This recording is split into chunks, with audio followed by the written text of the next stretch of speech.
কঙালী ভোগৰ দিনত অহাৰ বাবে মাঘৰ বিহু ভোগালী জানানে নাচনী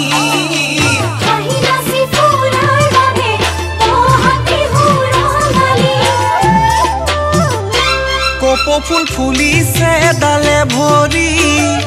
ফুলিলে নাহৰ তগৰ মালতী কপৌ ফুল ফুলিছে ডালে ভৰি ফুলিলে নাহৰ